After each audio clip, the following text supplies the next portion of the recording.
Aujourd'hui, dans la grande balade, je vous emmène dans la province de Lombardie, en Italie. Je vais vous faire découvrir tous les secrets du lac de Garde. Bonjour et bienvenue dans la grande balade spéciale Italie. Je suis ravie de vous retrouver dans ce cadre idyllique qu'est le lac de Garde. Et je m'apprête à prendre un petit bateau pour rejoindre l'isola del Garda. C'est une île absolument magnifique dont le charme va vous faire chavirer.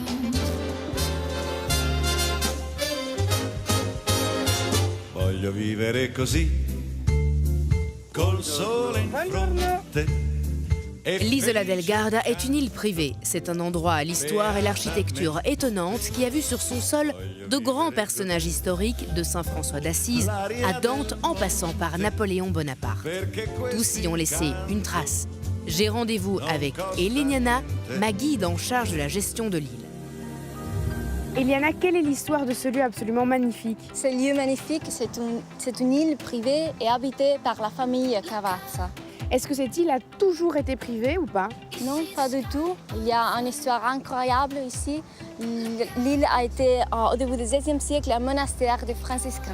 Et puis la villa s'est évoluée et c'est comme ça aujourd'hui. Ah oui, j'imagine bien aussi que le style de l'architecture a évolué. Quel est son style actuel? Donc le style, c'est néogothique vénitien, mais c'est aussi éclectique. Éclectique, ça veut dire quoi exactement? Éclectisme, c'est une combinaison harmonieuse de différents éléments, orientaux, gothiques et baroques, tous ensemble. Et alors, est-ce que l'endroit est accessible au public? Bien sûr, on peut les visiter pendant tout l'été avec les visites, mariages et concerts. En tout cas, l'endroit est magnifique. On continue la visite? Oui, bien sûr.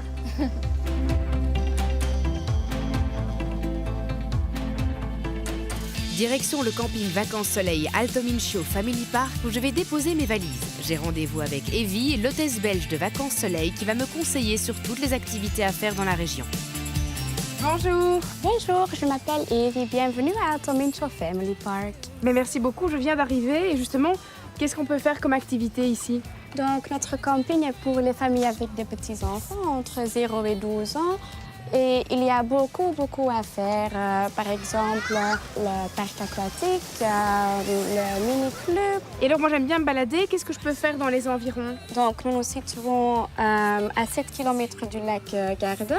C'est très joli de faire un tour au Vespa. Et bien sûr, la cuisine italienne est très bien.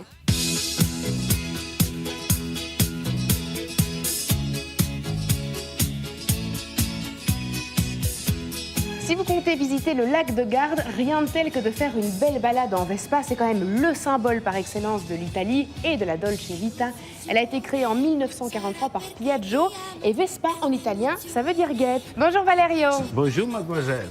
Ici, vous avez les plus belles Vespa d'Italie, n'est-ce pas? Assolutamente. Ecco il vostro casco. Grazie. Le vostre chiavi. Grazie. Eh bien, moi, je suis partie. Ciao. Ciao bella. Tout est bien réglé. Je suis prête, en route.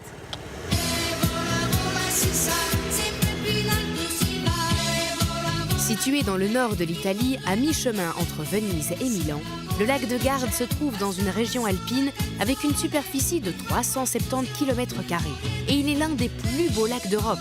Je ne peux que vous conseiller de vous rendre à la Terrazza del Brivido, à Tremosine, un restaurant panoramique où Stefano vous recevra avec plaisir.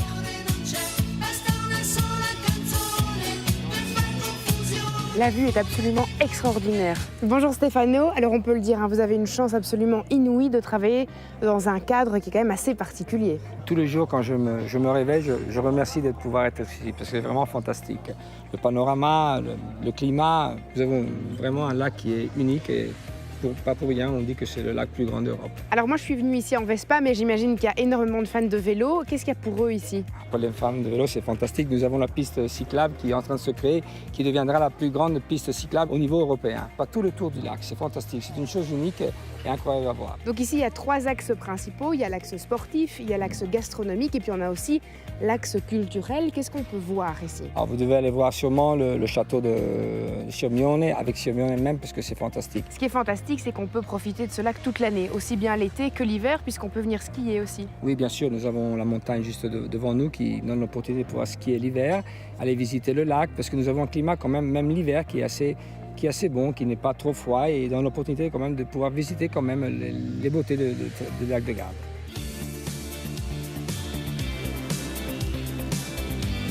Alors la spécialité, c'est donc d'avoir toutes ces viandes différentes grillées.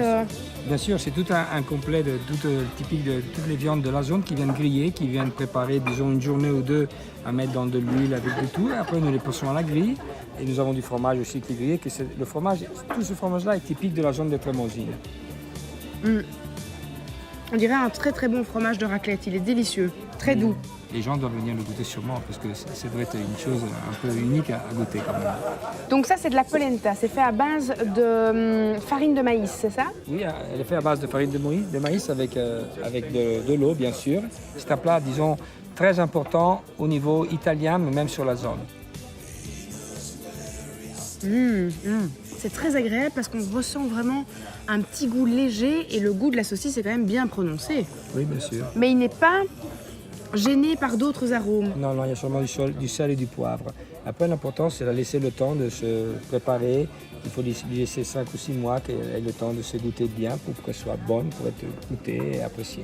C'est délicieux en tout cas. Bienvenue en Italie alors. Et me revoilà chevauchant ma petite Vespa, roulant avec impatience vers une petite ville médiévale de 7300 habitants, où vous trouverez la maison de la plus grande chanteuse lyrique de tous les temps. Je suis dans la presqu'île de Sirmione et je me devais de visiter son château qui est l'un des mieux conservés d'Italie. Et pour ça, j'ai rendez-vous avec Gaia qui va tout m'expliquer.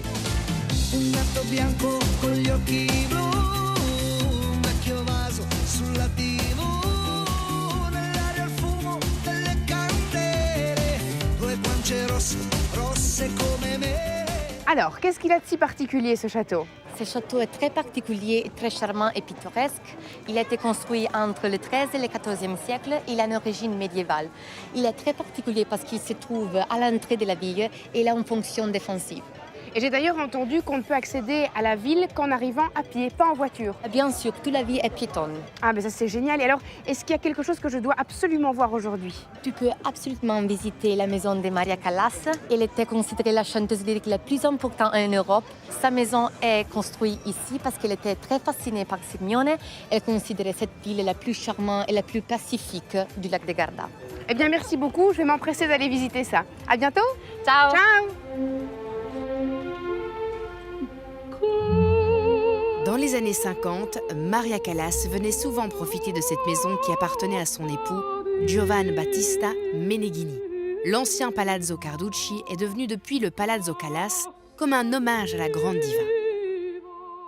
Retour au camping Vacances Soleil Alto Mincio Family Park pour me détendre et profiter des super infrastructures.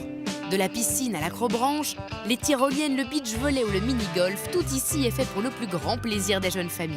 Les mobil-homes de Vacances Soleil se situent sur la nouvelle partie supérieure du camping, la plus conviviale et réconfortante. Je sens que je vais bien dormir ce soir.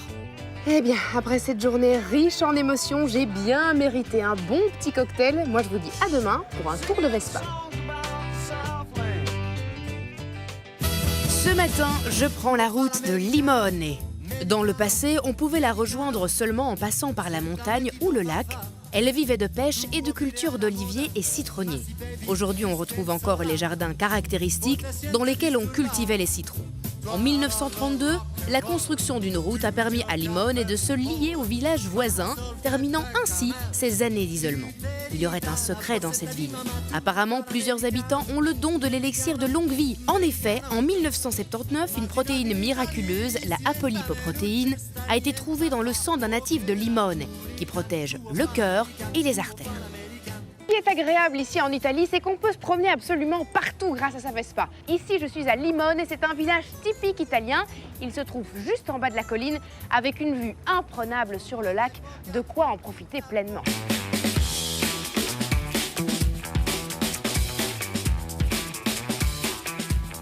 Je ne pouvais pas quitter l'Italie sans aller m'amuser dans les nombreux toboggans du camping Vacances Soleil. Et oui, j'adore les toboggans.